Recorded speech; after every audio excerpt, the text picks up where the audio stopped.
채널입니다. 네, 와인 채널인데요. 저희 오랜만에 셋이 뭉쳤습니다. 그러네요. 네. 네. 오늘은 아주 중요한 개념인 때루아에 대해서 알아볼 차례거든요. 네. 제가 알아보니까 와인은 양조장에서 만드는 게 아니라 밭에서 만드는 거다. 이런 얘기를 들었어요. 그 정도로 이제 네. 그 포도나무가 자라는 밭이 중요하다는 이야기죠. 네. 자, 그래서 때루아의 개념을 제가 설명드리려면 프랑스어로 떼르 그러면은 이제 땅이란 뜻인데요. 네. 영어로 테리터리와 같은 어원인데 라틴어에서 출발했는데 근데 이 때루아는 와인에 좀 쓰이는 개념입니다. 프랑스적 개념인데 네. 뭐냐? 땅이라는 요소로 국한하지 않고요. 네. 거기에다 플러스 기후라는 요소까지 합해서 우리는 때루아라고 설명합니다. 네, 잘하셨어요. 이게 프랑스 개념이라고 금방 설명을 잘 해주셨는데요. 네.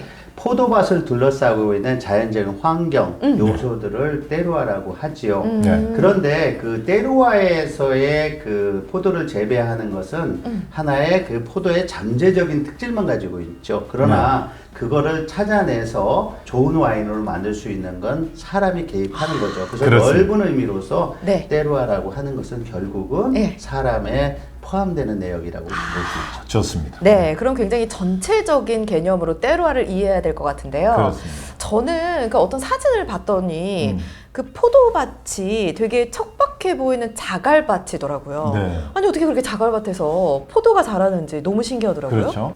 아주 비옥한 토양에서 네. 포도나무를 심으면 포도가 열매가 너무 왕성하게 열려서 포도주로서 좋은 포도를 만들 수가 없어요. 아, 너무 많이 생기니까. 그렇죠. 지금 그 질문에 이용하던 사진 이 이런 사진인데요. 거예요. 네. 여기 보면 밑에는 큰 바위 같은 자갈들이 있어요. 이 포도나무는 뭐 적어도 수령 80년은 돼 보이는데 네. 자, 이 사진에서 볼 수 있듯이 좋은 때루아의 두 가지 요소 바로 척박한 토양 그리고 배수가 잘 돼야 된다. 이게 바로 그것을 보여주고 있습니다. 척박하고 배수가 잘 돼야 그렇습니다. 된다. 네네. 토양에 여러 가지 종류가 있던데 저희가 사진을 보면서 얘기를 좀 들어볼게요. 네. 포도맛은 일반적으로 양존 포도에 잘 적응할 수 있는 그 표충 토양들이 있어요. 네. 네. 우리가 이제 척박해야 된다고 그러죠. 척박하다는 건 자갈밭이라든가 석회질이라든지 이런 토양들을 얘기를 해요. 네. 구조화 상으로 이렇게 보면은 자갈밭 같은 경우는 굉장히 배수도 잘 되겠죠. 그렇죠. 그다음에 햇빛이 잘 드는 쪽으로 잘 적응이 돼요. 네. 이러한 토양에는 이제 까베르네 소비뇽 포도가 잘 적응을 하게 되겠죠. 우측에 석회질 토양 같은 경우 아래요. 서늘한 토양이라 그래요. 그래서 이런 경우는 네. 피노누아 품종이 잘 적응하는 이런 형태에서 다양한 토양들이 존재하고 토양에 맞게 포도를 재배해야 되는 거죠. 그렇죠. 그렇군요. 저희가 이렇게 토양에 대해서 알아보고 있는데요. 네. 그러면 토양의 요소도 하나하나 좀 알아볼 필요가 있을 것 네, 같아요. 뭐 너무 깊이 들어갈 수는 없지만 크게 봤을 때 토질, 구조, 그리고 미네랄과 색깔 이 네 가지가 매우 중요합니다. 토질은 왜 중요할까요? 바로 비옥한 성분의 함유량이 포도나무의 에너지를 결정해 주거든요. 그렇죠. 그 매우 중요하고요. 네. 구조는 같은 땅이지만 겉보기에는 통풍이 어느 정도 되느냐가 중요할 것 같지 않죠. 그러나 매우 중요합니다. 통풍을 결정하는 것이 토양의 구조고요. 세 번째로 이제 미네랄 성분은 우리가 미네랄. 완성된 양조가 끝난 와인을 마실 때 네. 미네랄 향이 있다 이런 이야기를 하잖아요. 맞아요. 그것은 바로 깊은 토양 깊이 5m, 10m, 7m 이렇게 뿌리가 내려가서 거기에서 화강암에서 빨아들이는 성분, 흙에서 빨아들이는 성분이 미네랄이 있잖아요. 그게 중요하다. 그리고 마지막으로 색깔은 자갈이 많은 붉은 토양일수록 밝은색 토양보다 태양열이 훨씬 더 빨리 되어지겠죠. 아, 그렇죠. 자, 그렇게 되면 포도 알맹이에 연그는데 중요한 역할을 한다. 이래서 토질, 구조, 미네랄, 그다음에 색깔 이런 것들이 토양이 중요한 요소입니다. 근데 얘기를 들을수록 궁금해지는 게 그 로마네 꽁띠의 포도밭은 도대체 어떤 토질의 요소를 갖고 있길래 네. 최고의 포도밭이라는 얘기를 할까요? 그렇죠. 굉장히 중요한 포인트죠. 네. 이게 포도밭의 그 지형 조건은 포도밭의 방향이라든가 기울기라든지 네. 그 다음에 이제 고도 이런 게 굉장히 좋은 포도밭이냐 아니냐를 따지는 요소들이겠죠. 그렇죠. 우리가 이제 좋은 포도밭은 경사진, 구릉지에 많이 놓여 있어요. 네. 북반구에서는 남쪽을 바라보는 남향 방향이 좋고요. 남반구에서는 당연히 북방향이 좋겠죠. 그렇죠. 북방향이 좋는 이런 네. 형태가 일단은 네. 우선 조건이 되겠고요. 네. 구릉지가 된다는 건 배수가 잘 된다는 거죠. 근데 배수가 잘 돼야만이 맞아요. 뿌리를 깊게 내리게 그렇죠. 되겠고 그 지층에서 미네랄들이 올라가는 그래서 포도가 명품 만드는 포도에 충실함을 얻게 되는 거죠. 로마네 꽁띠밭은 그러면 왜 그 우리가 명품 포도밭이냐? 궁금해요. 라고 얘기 궁금하죠? 네. 예. 그 전 세계 가장 비싸고 가장 그 우리가 전설적인 와인인 로마네 꽁띠밭은 네. 부르고뉴의 이제 꼬트 도르에 있는데요. 네. 그게 고도가 275m 있어요. 275. 물론 토양은 그 진흙이 들어있는 석회질 토양으로 되어 있는데요. 네. 275m라고 하는 포도밭의 위치가 네. 경사가 굉장히 높죠. 그게 그렇죠. 첫 번째로는 햇빛이 잘 들고 겨울에도 얼지가 않아요. 그 다음에 뒤에서 오는 작은 동산인데 서풍이 불어서 275m 로마네 꽁띠반까지 오지 않아요. 특유의 테루아를 형성하고 있기 때문에 거기에서 얻어진 포도가 되면은 좀 더 많이 달라지게 되겠죠. 오. 제가 근데 궁금한 게요. 네. 바로 지금 말씀하신 로마네 꽁티 뭐 충분히 이해합니다. 근데 그 바로 옆에도 다른 와이너리들이 있지 맞아요. 않습니까? 맞아요. 그렇죠. 근데 그쪽에서 나오는 포도주 와인들은 그다지 높은 평가를 물론 거기도 좋은 게 차이가 있는데 나잖아요. 차이가 나요. 그래 그렇죠. 그래요. 그러니까 다른 예를 들어서 신세계 포도밭이라든지 신세계 와인 이런 데하고는 그렇게 따지지는 않잖아요. 그렇죠. 근데 특이하게도 부르고뉴의 그 로마네 꽁티 밭 있는 꼬트도르는 그게 토양이 10만 년 이상의 차곡차곡 밑에 쌓인 거예요. 이게 쌓이면서 옆에는 또 이게 쌓일 때도 있고 안 쌓일 때도 있고 지층 토양이 그 밑에 있는 심층 토양이 굉장히 틀려요. 겉에서 볼 땐 똑같을 것 같지만 우와. 네. 그게 다르다는 거고 두 번째로는 네. 위에 표층 토양이 예를 들어서 로마네 꽁띠 같은 경우는 진흙이 섞여 있고 약간의 갈색기가 좀 띄어 있어요. 반면에 한 고랑인 그랑루이, 예, 물론 그랑크리 포도밭이지만은 약간의 석회질된 회색 빛깔이 나죠. 그렇기 때문에 거기서 똑같은 피노누아를 심어도 네. 그 포도가 완전히 다르고 또 그 포도가 다르기 때문에 그 만들어진 와인 뉘앙스도 굉장히 다르죠. 그래서 완전히 차이가 나는 것이 거기서 연주된다고 쉽게 해서 하죠. 로마네 꽁티는 황금의 땅을 갖고 있고. 아니 그러니까 축복받은 땅인 거예요. 그러네요.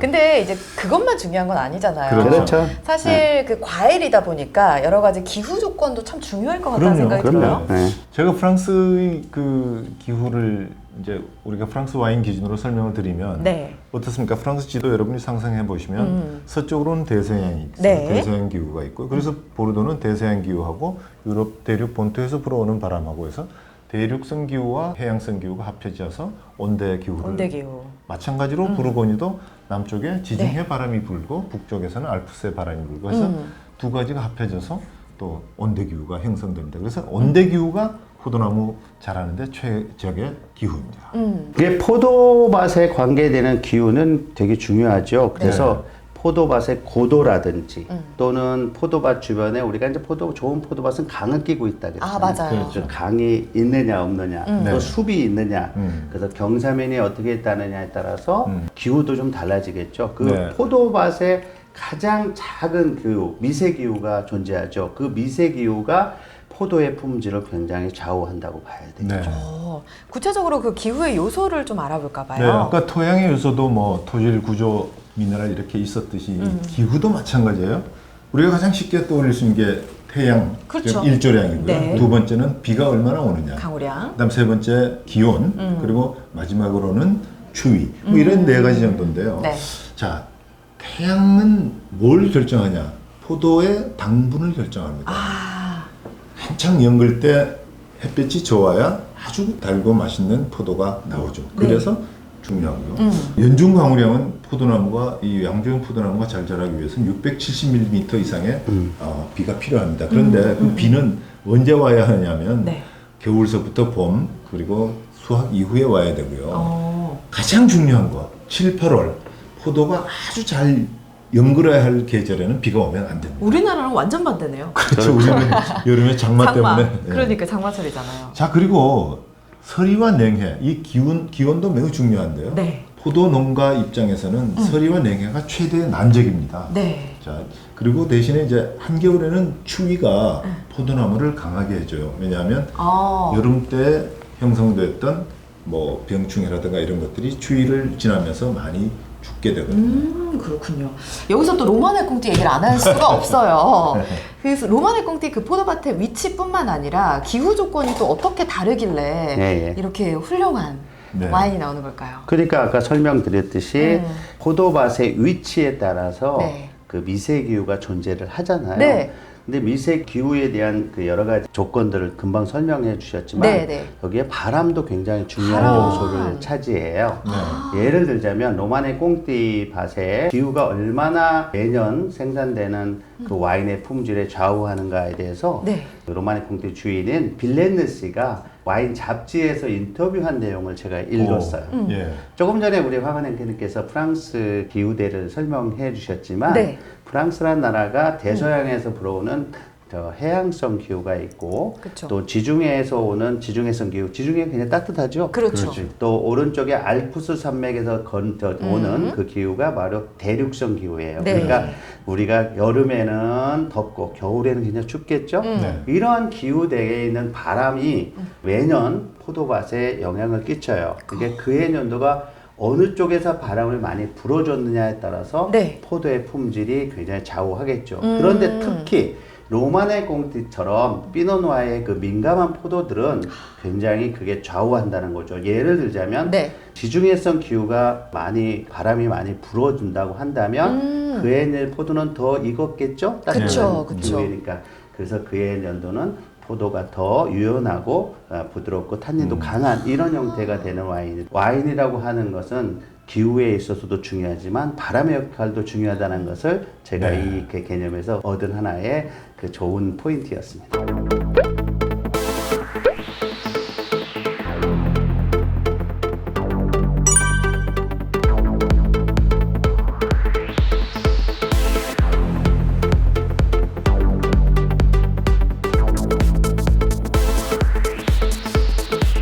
그럼 그 바람의 영향에 따라서 그의 빈티지가 그렇죠. 또 달라질 수 있다는 거죠. 그럼요. 그래서 자, 때루아에 대해서 중요하게 이제 얘기들을 많이 나눠봤는데요. 정리를 한번 해볼까 봐요. 네. 황원 앵커님?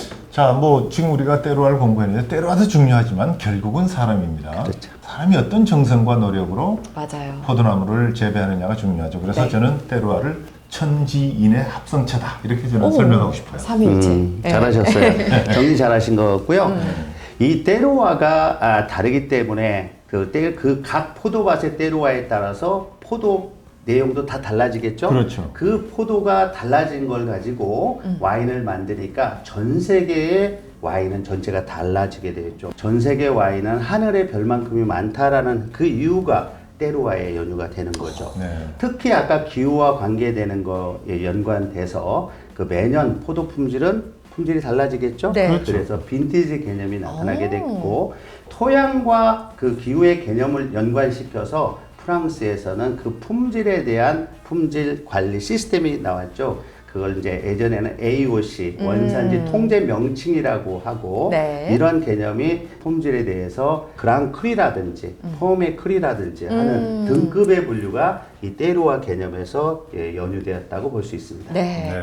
우리가 와인에 대해서 얘기할 때 빈티지나 뭐 등급에 대한 얘기를 되게 많이 하는데 네. 이게 때루와 때문에 나온 거였다는 것을 그렇죠. 새롭게 알았습니다. 네. 자, 오늘 때루에 대해서 아마 여러분들도 많은 지식들을 쌓아갔을 거라는 생각이 듭니다. 다음 시간에는 어떤 걸 좀 알아볼까요? 다음 시간에 이제부터 와인에 대해서 본격적인 해부가 들어갑니다. 네. 다음 시간 매우 중요한데요. 레드 와인의 포도 수확에서부터 네. 양조에 이르기까지의 전부를 저희가 입체적으로 공부하겠습니다. 네, 와인이 어떻게 만들어지는지 제대로 알아보도록 하겠습니다. 다음 시간에 만나요. 네, 안녕. 감사합니다. 감사합니다. 좋아요와 구독은 사랑입니다.